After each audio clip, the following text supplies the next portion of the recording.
Friends, स्वागत है आपका फ्री ऑनलाइन कोचिंग और बबुआ स्टडी सेंटर। देखिए, हम लोग आज अपने इस चैनल पे एक नया टॉपिक पढ़ने जा रहे हैं उत्तर प्रदेश के बारे में। मतलब कि उत्तर प्रदेश के लिए जो कि उत्तर प्रदेश की गवर्नमेंट एग्जाम्स जो भी होते हैं, ठीक है, जैसे यूपी पीसीएस हो गया या फिर आरओ होता है, revenue officer, ARO, assistant revenue officer, किसी भी तरीके का एग्जाम जो होता है, जैसे अभी यूपी पीजीटी, टीजीटी का फॉर्म आने वाला है, इन सब एग्जाम्स के लिए यूपी स्पेशल जो जीके होता है उससे काफी क्वेश्चंस पूछे जाते हैं। ठीक है, तो इसके लिए ये हमारा जो टॉपिक है वो काफी हेल्पफुल होगा एग्जाम्स के लिए। ठीक है, तो हम लोग स्टार्ट करते हैं। जैसा कि आज मेरा टॉपिक है उत्तर प्रदेश एक सामान्य परिचय। इसका मतलब ये है कि हम लोग यूपी के बारे में यानी उत्तर प्रदेश के बारे में कुछ बातें जानेंगे जो कि एग्जाम के पॉइंट ऑफ व्यू के लिए काफी इम्पोर्टेंट हो जाते हैं। ठीक है, तो देखिए, जैसे ये यूपी का मैप है, ये ठीक है, ये मैंने आप लोगों को यूपी का मैप बनाया है। तो ये ऐसे समझ में नहीं आ रहा होगा क्योंकि मैंने इस पे पूरा लिख दिया है। देखिए, उत्तर प्रदेश में जैसे कि हम लोग देखिए जानते हैं कि उत्तर प्रदेश भारत का सबसे बड़ी जनसंख्या वाली राज्य है। ठीक है, और ये न सिर्फ भारत के बल्कि विश्व की एक ऐसा उपखंड है जहाँ पे सबसे अधिक जनसंख्या रहता है, यानी कि पूरे वर्ल्ड में एक ऐसा किसी देश का उपखंड है जहाँ पे एक ही राज्य में, एक ही स्टेट में बहुत बड़ी जनसंख्या रहती है। ठीक है, तो और यहाँ पे क्योंकि ये बहुत बड़ी जनसंख्या है, बहुत बड़ा स्टेट है, इस वजह से इसको 18 मंडल में डिवाइड किया गया है। ठीक है, और 75 जिले हैं। तो ये भी इम्पोर्टेंट है कि उत्तर प्रदेश में देखिए मंडल जो है वो 18 है और कुल जिले जो है वो यहाँ पे 75 है। ठीक है, तो ये इम्पोर्टेंट है एग्जाम के लिए। ये 18 मंडल है और जिले कितने हैं? 75, क्योंकि क्या होता है मंडल के मिलाकर एक जिला बनता है। तो कुल 18 जिले हैं और जो कि 75 मंडल है। ठीक है, उसके बाद देखिए, जब मैंने आपको बिहार के बारे में बताया है, आप मेरे वीडियोस में जाकर प्लेलिस्ट में देख सकते हैं। मैंने बिहार के जीके, बिहार स्पेशल, जो बिहार गवर्नमेंट से रिलेटेड जितने भी एग्जाम्स होते हैं उसके लिए मैंने बिहार के जीके कंप्लीट करवाई है।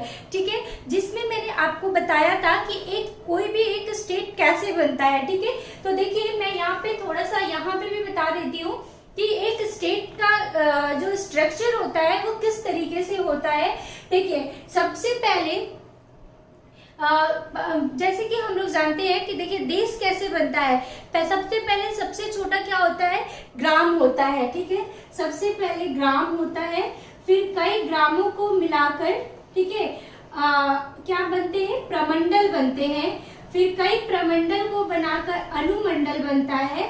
ठीक है, और कई अनुमंडल को मिलाकर मंडल बनते हैं और कई मंडल को मिलाकर जिला बनता है और कई जिलों को मिलाकर क्या बनता है? राज्य बनता है। यानी कि एक राज्य बनने के ये एक स्ट्रक्चर होता है पूरा।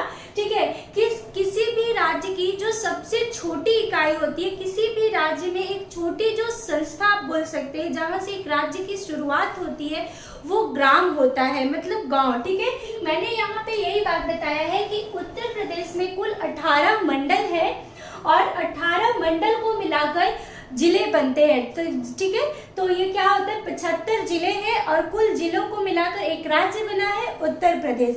ठीक है, यहाँ तक क्लियर है। अब देखते हैं हम लोग। देखिए, ये हमारा मैप है उत्तर प्रदेश का। तो सबसे मतलब इम्पोर्टेंट इसमें देखिए, मैंने ये तो बताया ही 18 मंडल है और 75 जिले हैं। इसके अलावा देखिए, उत्तर प्रदेश क्योंकि बहुत बड़ी जनसंख्या, जैसे उत्तर प्रदेश सबसे बड़ी जनसंख्या वाला राज्य है, तो मतलब, और राजस्थान क्या है? एरिया वाइज सबसे बड़ा स्टेट है। ठीक है, तो ये हम लोग उत्तर प्रदेश की बात कर रहे हैं। तो उत्तर प्रदेश देखिए, ये जब हम लोग देखेंगे, ये उत्तर प्रदेश बनने से पहले एक मतलब क्या बोल सकते हैं उसको, कि एक जैसे उत्तर प्रदेश पहले क्या था? उत्तराखंड भी उसमें शामिल था, ठीक है। उत्तर प्रदेश एक अकेले राज्य बनने से पहले वो उत्तराखंड में सम्मिलित था, ठीक। तो उत्तर प्रदेश बहुत बड़े क्षेत्र में था। तो क्योंकि देखिए 9 नवंबर, यहाँ पे मैं बता देती हूँ, 9 नवंबर 2000 को उत्तराखंड अलग राज्य बना है, ठीक है, अलग राज्य बना है, ठीक है। तो इसका मतलब है कि 9 नवंबर 2000 से पहले उत्तर प्रदेश में उत्तराखंड भी शामिल था, ठीक है। तो अब हम लोग जो अब अभी के प्रेजेंट टाइम के यूपी की जो बात करेंगे, उसमें हम लोग देखेंगे कि यूपी से कितनी राज्य की सीमाएं लगती है, ठीक है। और उत्तर प्रदेश ही एक ऐसा स्टेट है जिससे बहुत सारी राज्य की सीमाएं लगती हैं, ठीक है। जैसे देखिए उत्तराखंड पहला स्टेट हो गया, हिमाचल प्रदेश, ठीक है, दिल्ली, हरियाणा, राजस्थान, मध्य प्रदेश, छत्तीसगढ़, झारखंड, बिहार, नेपाल, ठीक है। ये कुल 10 जिले हैं, सॉरी 10 राज्य हैं जिसकी सीमाएं लगती हैं, ठीक है। तो कुल कितनी सीमाएं लगती हैं यहाँ पे लिख देंगे, यहाँ पे हम लोग लिख देते हैं कुल 9 राज्यों की सीमाएं लगती हैं, ठीक है। कुल 9 राज्यों की सीमाएं उत्तर प्रदेश से लगती हैं, सॉरी 9 नहीं, यहाँ पे देखिए 10 है, ठीक है। 10 हम लोग दिल्ली को लेकर 10 बोलते हैं, ठीक है। अगर 10 ऑप्शन में नहीं है, अगर एग्जाम में ये प्रश्न पूछे जाते हैं, ये क्वेश्चन यूपीपीसीएस में एक बार पूछा गया है, और ये बिहार पीसीएस में बिहार के बारे में पूछा गया था कि बिहार की सीमाएं कितने राज्यों से लगती है, ठीक है। तो जैसे देखिए ये टोटल 10 है, ठीक है, दिल्ली को भी इंक्लूड करते हैं। और देखिए क्योंकि नेपाल कोई अलग राज्य नहीं है, ठीक है, नेपाल देश है, अगर राज्य पूछता है तो हम लोग 9 लेते हैं, और कितनी सीमाएं लगती हैं तो यहाँ पे हम लोग लेंगे 10 टोटल नेपाल को लेकर, ठीक है। तो कुल कितने 10 राज्यों, ये राज्य तो मैंने मतलब लिख दिया है, ऐसे एक ये देश है, राज्य नहीं है नेपाल। लेकिन हम लोग अब आगे देखिए, जैसे देखिए यहाँ पे मैं जैसे देखिए ये हम लोग देखेंगे कि सबसे उत्तर पश्चिम का जिला कौन सा है उत्तर प्रदेश का, ठीक है। तो ये भी इम्पोर्टेंट पूछा जाता है क्वेश्चन यहाँ से कि उत्तर प्रदेश का सबसे उत्तर पश्चिमी जिला कौन सा है, सहारनपुर, ठीक है। उसके बाद यहाँ पे देखेंगे कि सबसे पूर्वी जिला कौन सा है, तो उत्तर प्रदेश का सबसे ईस्ट में जो है, पूर्व में जो है जिला, वो बिहार, सॉरी राज्य कौन सा है, बिहार है। और जिला कौन सा है, बलिया, ठीक है। तो बलिया सबसे पूर्वी जिला है। उसके बाद सबसे दक्षिणी जिला कौन सा है, सोनभद्र, ठीक है। और उत्तर प्रदेश का सबसे पश्चिमी जिला कौन सा है, ललितपुर। और उत्तर प्रदेश का ये उत्तरी जिला था, और ये पश्चिमी जिला इधर ले लेते हैं हम लोग इसको, ये अलीगढ़ और मथुरा वाला जो रीजन है, ठीक है। तो अब देखिए, और ये मैं आपको ये ऐसे ही मैंने मैप को बता दिया है, ये हम लोग पहले ये सारे देख लेते हैं, उसके बाद फिर मैं आपको ये बता दूंगी कि एग्जाम में क्या इंपॉर्टेंट पूछे जाते हैं, कि एग्जाम में ये पूछा जाता है इस मैप से, इसलिए मैंने ये मैप बनाया है कि किस मतलब कि ऐसे पूछा जाता है कि बिहार से कौन कौन से जिले की सीमाएं लगती हैं, ठीक है। हिमाचल प्रदेश से, उत्तराखंड से कौन से जिला का सीमा लगता है, ठीक है। इस तरीके से पूछा जाएगा कि हरियाणा से उत्तर प्रदेश की कौन कौन सी जिले की सीमाएं लगती हैं, राजस्थान से इसी तरीके से क्वेश्चन पूछा जाता है, ठीक है। तो अभी हम लोग क्या देखेंगे इसमें कि टोटल 10 जिलों के टोटल 10 राज्यों की सीमाएं लगती हैं उत्तर प्रदेश से, ठीक है। देखिए यहाँ पे ये शायद कंफ्यूजन हो जाए, टोटल 9 राज्यों की सीमाएं लगती हैं, और नेपाल तो एक अलग देश है, ठीक है, ये एक अलग कंट्री है, इसलिए इसको राज्य में नहीं इंक्लूड करते हैं। लेकिन अगर ऑप्शन में 9 नहीं हुआ, 10 हुआ, तो ऑब्वियस सी बात है कि इसको भी इंक्लूड करेंगे उसमें। लेकिन ऐसे हम लोग अगर राज्य पूछता है कि भारत के कितनी राज्यों की सीमाएं उत्तर प्रदेश से लगती हैं, तब हम लोग यहाँ पे बोलते हैं कि 9 राज्यों की सीमाएं लगती हैं, ठीक है। और जब यहाँ पे पूछा जाएगा कि उत्तर प्रदेश में कुल कितनी सीमाएं उत्तर प्रदेश से कुल कितनी सीमाएं लगती हैं, तो यहाँ पे 10 हो जाएगा, ठीक है, क्योंकि नेपाल को भी हम लोग जोड़ लेंगे। और जब ये पूछेगा कि उत्तर प्रदेश में से कुल भारत के कुल कितने राज्यों की सीमाएं लगती हैं, तो 9 लेंगे हम लोग, ठीक है। अब देखिए ये मैप मैंने बता दिया कि कौन कौन सा क्या है, इसके बाद में आगे आपको इसके बारे में बताऊंगी जो एग्जाम्स में पूछे जाते हैं। अब हम लोग देखिए यहाँ पे देखते हैं, सबसे पहले देखिए उत्तर प्रदेश, जैसे देखिए यहाँ पे सबसे उत्तर पश्चिमी जिला सहारनपुर, दक्षिणी जिला सोनभद्र, पूर्वी जिला बलिया, पश्चिमी जिला शामली, ठीक है। तो ये इम्पोर्टेंट है, ये यहाँ से इम्पोर्टेंट क्वेश्चंस पूछे जाते हैं यूपी स्पेशल जीके में, ठीक है। और अब देखिए यहाँ पे देखिए ये मैंने क्या लिखा है कि देखिए अभी जो हम लोग वर्तमान में नाम जानते हैं उत्तर प्रदेश, ये उत्तर प्रदेश पहले नाम नहीं था, ठीक है। उत्तर प्रदेश नाम कब बना? 24 जनवरी 1950 को उत्तर प्रदेश नाम दिया गया है इस राज्य को, ठीक है। उससे पहले क्या था देखिए 1836 में उत्तर पश्चिमी प्रांत कहा जाता था इसे, ठीक है, उत्तर पश्चिमी प्रांत। जैसे देखिए हम लोग अभी जहां भी रहते हैं, जिस रीजन में भी रहते हैं, तो जैसे हम लोग बोलते हैं ना कि ये हम लोग के कोई भी, जैसे हम लोग किसी राज्य के बारे में बताते हैं या किसी डिस्ट्रिक्ट के बारे में बताते हैं, तो हम लोग बोलते हैं कि ये डिस्ट्रिक्ट, जैसे हम लोग मान लीजिए कि अगर कहीं पश्चिमी क्षेत्र में है, ठीक है, तो अगर हमारे पूर्वी क्षेत्र में कोई डिस्ट्रिक्ट होता है तो हम लोग बताते हैं कि वो राज्य हमारे पूर्वी क्षेत्र में है, ठीक है। तो सेम इसी तरीके से है कि भारत में जो उत्तर प्रदेश वाला, जो वर्तमान का उत्तर प्रदेश वाला और उत्तराखंड, क्योंकि हम लोग जानते हैं कि इस समय तो उत्तराखंड भी शामिल था उसमें, तो ये सारे रीजन को भारत का उत्तर पश्चिमी प्रांत कहा जाता था, ठीक है। तो यहाँ तक क्लियर है कि उत्तर पश्चिमी क्यों कहा जाता था, क्योंकि जैसे हम लोग जहां भी रहते हैं उसके जैसे पश्चिम में या फिर ईस्ट में, मतलब पूर्व में, साउथ में, नॉर्थ में, कहीं पे भी कोई रीजन होता है तो उसको हम लोग यही बोलते हैं कि ये हमारे पूर्वी तरफ है, मतलब ये हमारे पूर्वी में ये डिस्ट्रिक्ट पड़ता है या ये राज्य पड़ता है। सेम उसी तरह से जो भारत का जो मतलब मैप था इस समय तक, उस 1947 से पहले उसमें क्या था कि इस क्षेत्र को उत्तर पश्चिमी प्रांत कहा जाता था, ठीक है। फिर 1877 में आगरा एवं अवध का संयुक्त प्रांत इसको नाम दिया गया, ठीक है। आगरा एवं अवध का संयुक्त प्रांत का क्या मतलब है, देखिए जैसे कि यहाँ से मान लीजिए, मतलब मैं ये नहीं बता रही कि यहीं से गंगा नदी निकलती है, मैं एक बात आपको बताती हूँ कि देखिए एक है यहाँ पे एक गोमती नदी बहती है, ठीक है, और यहाँ से देखिए ये गंगा नदी है और यहाँ से ये यमुना नदी जा रही है, ठीक है।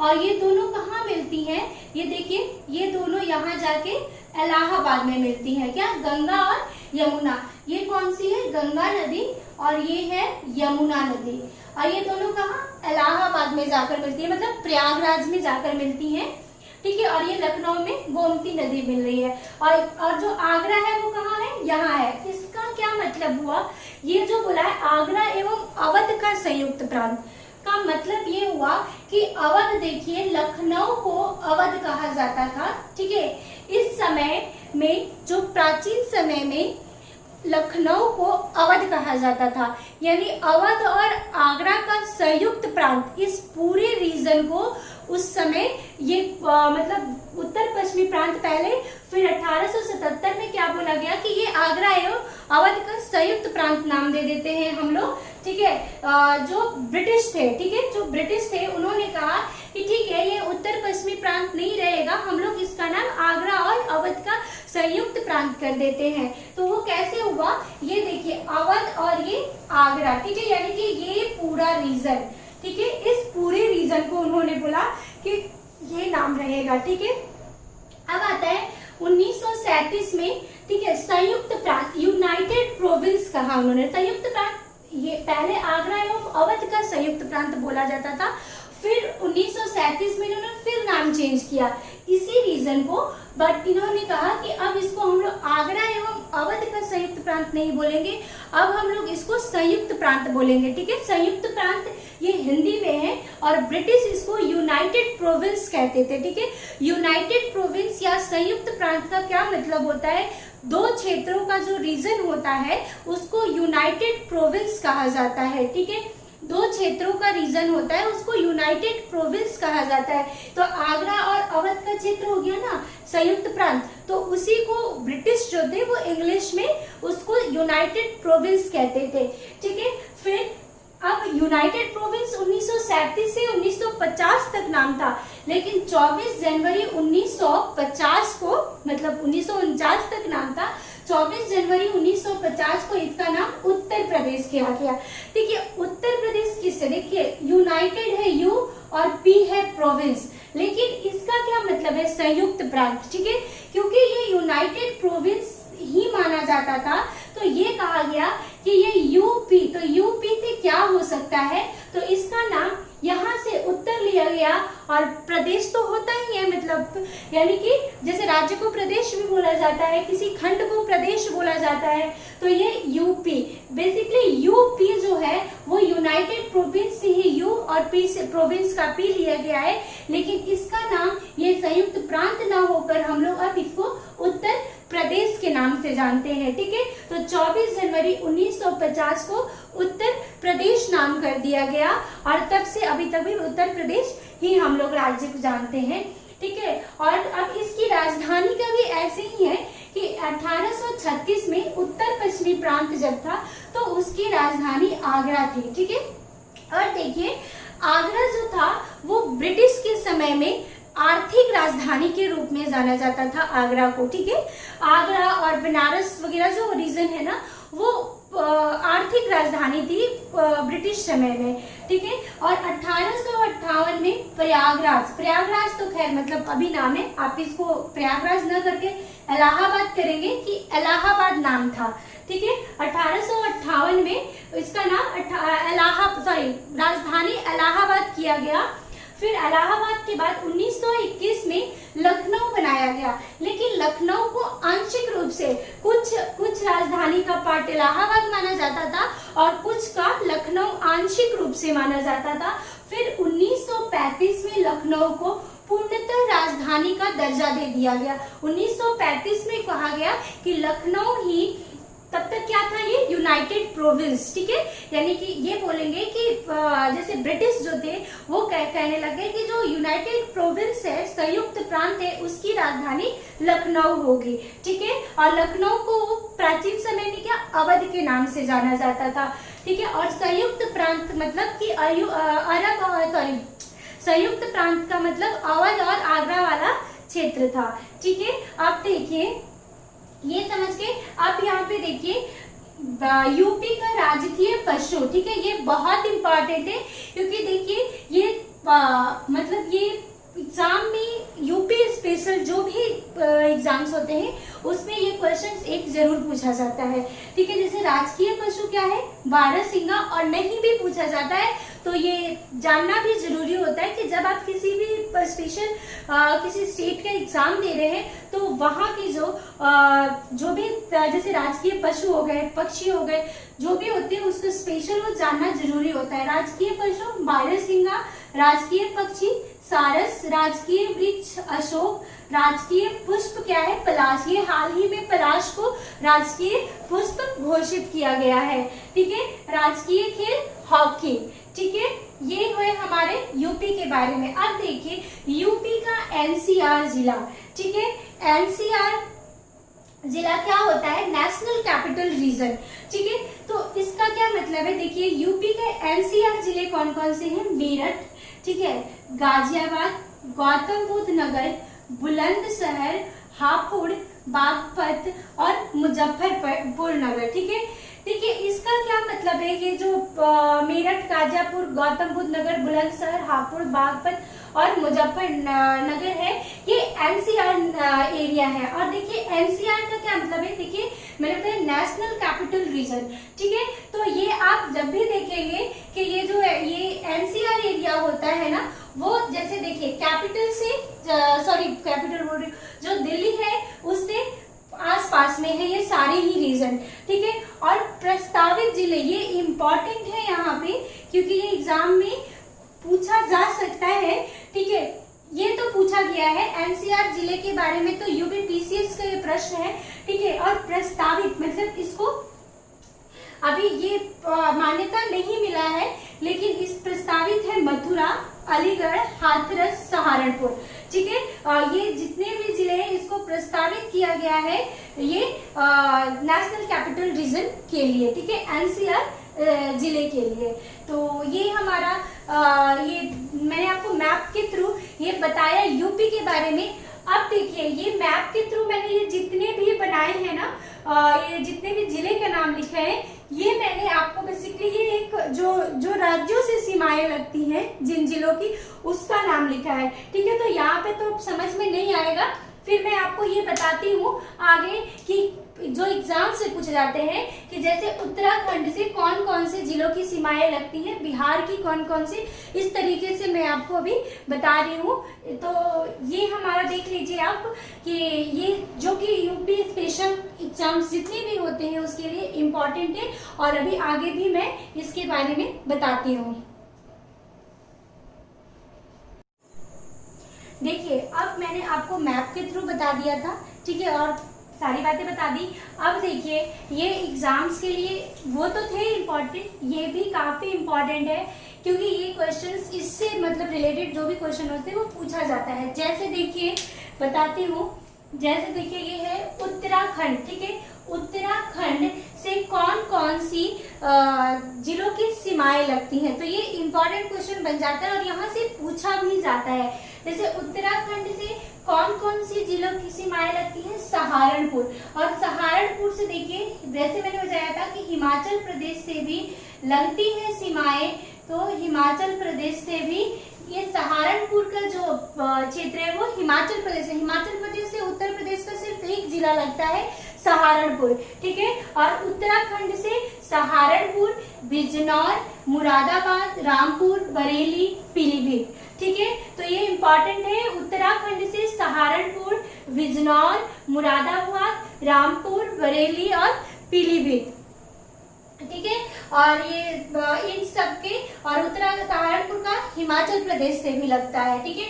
नेपाल से क्या है, बहराइच, पीलीभीत, लखीमपुर खीरी, और लखीमपुर खीरी उत्तर प्रदेश का सबसे बड़ा जिला है, ठीक है, उत्तर प्रदेश का सबसे बड़ा जिला, ठीक है। ये मोस्ट इंपॉर्टेंट क्वेश्चन है, यहाँ से क्वेश्चंस पूछे जाते हैं। यूपीपीसीएस में नहीं पूछा जाएगा शायद, लेकिन और भी जो यूपी गवर्नमेंट के जो भी स्पेशल एग्जाम्स होते हैं गवर्नमेंट के, उससे ये पूछा जाएगा, ठीक है। तो लखीमपुर खीरी उत्तर प्रदेश का सबसे बड़ा जिला है, ठीक है। श्रावस्ती, बलरामपुर, सिद्धार्थनगर और महाराजगंज ये सारे नेपाल से लगते हैं। बिहार से कौन कौन से जिले लगते हैं, महाराजगंज, देखिए महाराजगंज नेपाल से लगता है, और जैसा कि हम लोग जानते हैं कि बिहार का जो बॉर्डर है वो नेपाल से भी टच होता है, तो ये महाराजगंज ही है जो यूपी, बिहार और नेपाल से मतलब टच होते हुए तीनों राज्यों की सीमाएं लगती है। नेपाल मतलब मैं राज्य बोल दे रही हूँ, ये एक अलग देश है, ठीक है। और सोनभद्र की मैं एक मतलब आपको इम्पोर्टेंस बताती हूँ। जैसे मैंने ये बताया कि लखीमपुर खीरी उत्तर प्रदेश का सबसे बड़ा जिला है, तो सोनभद्र देखिए झारखंड से सोनभद्र लगता है, छत्तीसगढ़ से लगता है, बिहार से लगता है, एमपी से लगता है, ठीक है। तो ये सोनभद्र की खासियत है, जो सोनभद्र है वो झारखंड, ठीक है, छत्तीसगढ़, बिहार और एमपी चारों तरफ से मतलब देखिए सोनभद्र कुछ यहाँ पे है, ठीक है। जब आप मैप देखेंगे ना तो सोनभद्र जो ऐसे है ना, इस रीजन में सोनभद्र है, तो इधर एमपी है, ठीक है, यहाँ पे छत्तीसगढ़ है, ठीक है, यहाँ पे ये झारखंड है, और इधर से इधर से इसका लग गया और इधर से ये बिहार से लगता है। ठीक है, इस तरीके से ये सोनभद्र से कितने जिले लगते हैं, सॉरी कितने राज्यों की सीमाएं लगती है, ये मोस्ट इंपॉर्टेंट क्वेश्चन है।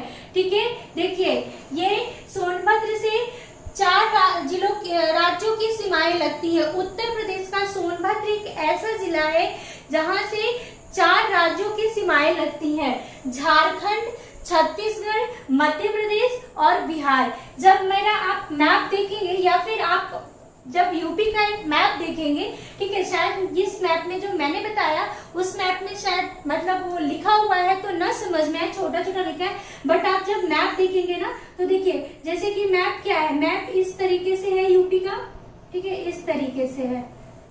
ठीक है, ये यहाँ पे ऐसे करके ये ऐसे है। ठीक है, इस तरीके से कुछ है। ठीक है, इस तरीके से है, ये ऐसे नहीं ऐसे है। तो ये जो है ना यहाँ पे ये सोनभद्र है।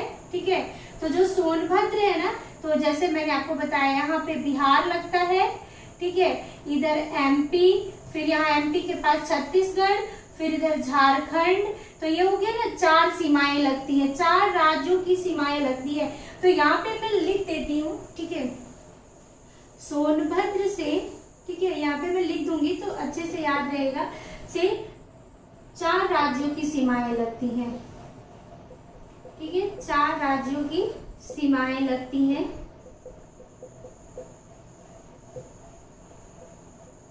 कौन कौन सी? ठीक है, देखिए झारखंड, छत्तीसगढ़, एमपी और झारखंड, छत्तीसगढ़, एमपी और बिहार। ठीक है, ये 4 राज्यों की सीमाएं लगती हैं। तो ये इम्पॉर्टेंट है। ये मैंने बताया आपको, लखीमपुर खीरी उत्तर प्रदेश का सबसे बड़ा जिला है।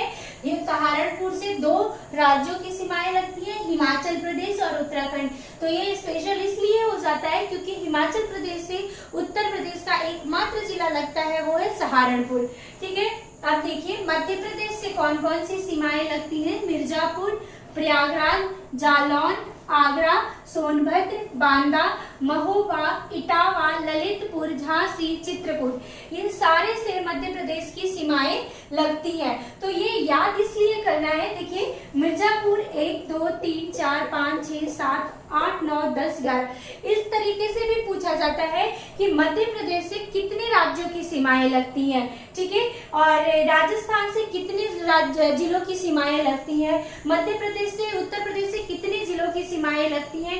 तो ये इम्पोर्टेंट है। या फिर अब तो यूपीपीसीएस का पैटर्न चेंज हो गया है एग्जाम का।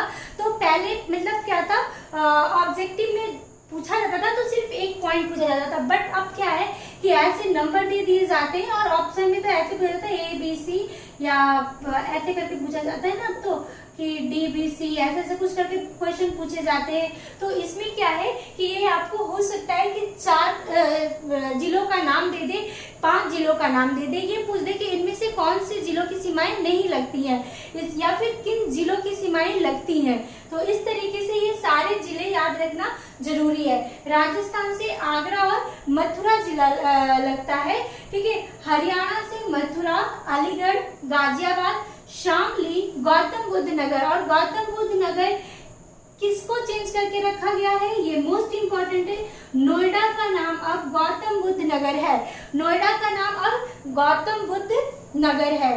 ठीक है, और मुजफ्फरनगर, मेरठ, बागपत, बुलंदशहर। ठीक है, तो ये इम्पोर्टेंट था।